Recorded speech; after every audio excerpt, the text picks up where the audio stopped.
Hi, I'm Darren. And I'm Anthony. And this is another episode of Decoded, and we're going to talk about 3 items in the news. All right, what are we starting to talk about this week? Well, I think the What's the first topic? Well, I think the first topic was the big news that happened last night, which wasn't even actually announced officially, but, Not yet, but it's all over. The Financial Times reported that Apple is interested and most likely will be buying Beats Electronics for $3.2 billion. Billion with a B.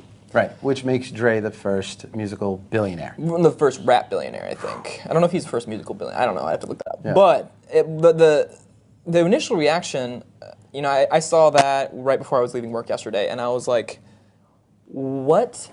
Like, it was so out of left field. It was just one of those things. It was almost like the same reaction I had when Facebook bought Oculus Rift. It was one of those moments where you're like... I just thought streaming. That was it.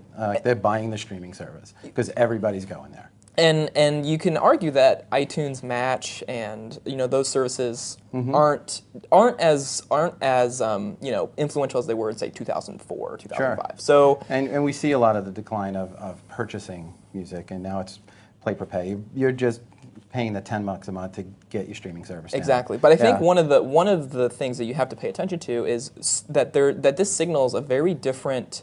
We're seeing a very different Apple because Apple is a company that they don't really like. They're utilitarian. They build everything. Themselves. Yeah. They make them themselves, and no one else has any input really. Right. So this is the first time they're actually acquiring something. Right. Well, I mean, they've acquired Next, which was where Steve Jobs was when they brought him back in the '90s. That's where the operating system platform came from.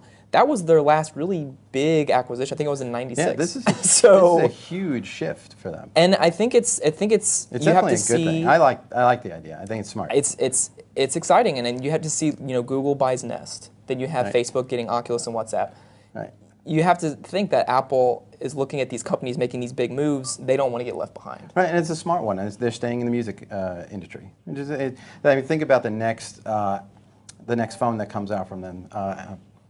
Definitely bundled with premium headphones now, right? Yeah, hopefully. I mean, we have no idea really. There's been no talks about what Beats is going to bring to Apple. If they're just an acquisition and Apple just wants in on their $1 billion revenue that they're reporting, or do they want to integrate their services? I would assume the latter. Integrate. Yeah, I would assume.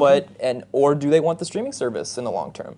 Do they want the Jimmy Iovine, who's the big guy over at Beats, to run? They want all of it. They want the whole package, and Beats provides something that most headphone makers, whether you like Beats or not, they usually get lukewarm reviews. Right. Well, that's from us, but the consumer really likes them. Right, I mean, they're buying them. People know the name Beats.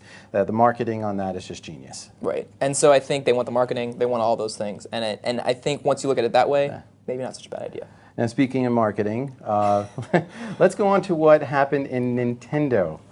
So Nintendo, it's funny because there was a big controversy with a Nintendo title that's coming out called Tomodachi Life. Yeah. Now, this is a game that I personally feel I would have never played, nor even It's not been on my It's radar. not on our rails. It's not something we What Nintendo is what this game is there's the Mii's, which is your avatar that you make, and this game is kind of a life simulator.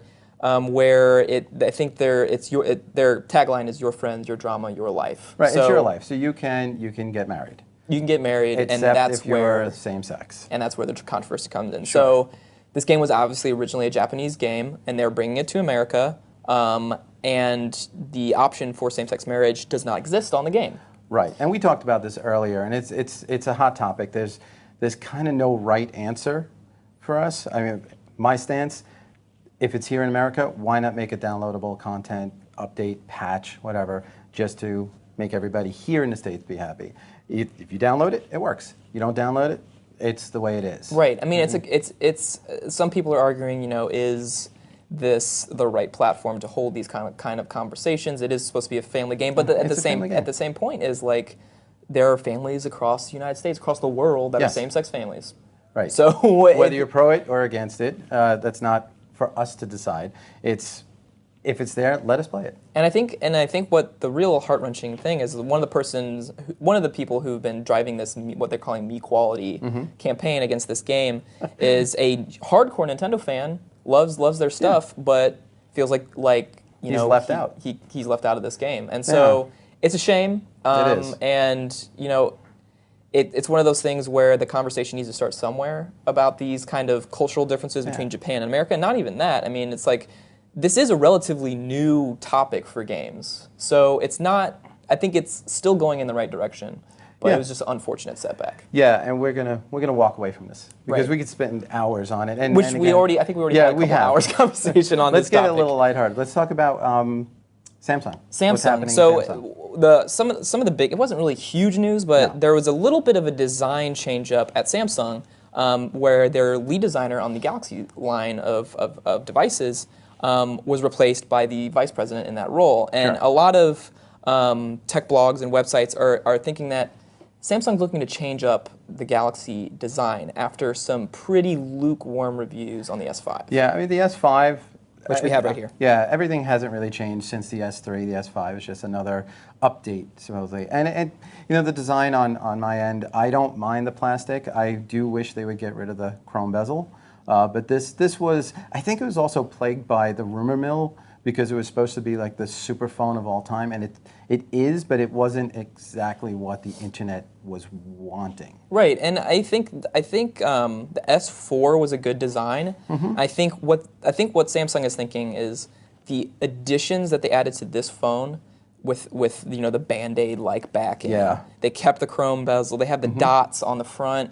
It was almost, I think they're kind of, especially after seeing the reviews, hearing the feedback, maybe it was a step in the wrong direction. Yeah, and they just want to shake up the leadership. Oh yeah, I think this will be probably a step in the right direction, and maybe we'll probably see a better premium build than the build that they have now, possibly metal, because that's what the internet's been asking for. So let's see if they get it. And I think I mean, you have to admit that this phone is going to be sitting right next to the HTC One. Yeah, and if you walk by this phone, you might think it's the S4. Yeah, you'll never know. And and it's striking when you see them both. The HTC is a little bit more striking when you see it, especially in the start. You have no clue what you're buying. And people, historically, since the beginning of time, shop with their eyes. Yes, so I agree with you. And I think that's something that Samsung's starting to learn. Yeah, so let's hope that Samsung's learning a valuable lesson from this, and we'll see a big boost in their premium line in the upcoming months. And so I think that will probably do it for us. I think that's it. So I'm Darren. And I'm Anthony. And this is Decoded.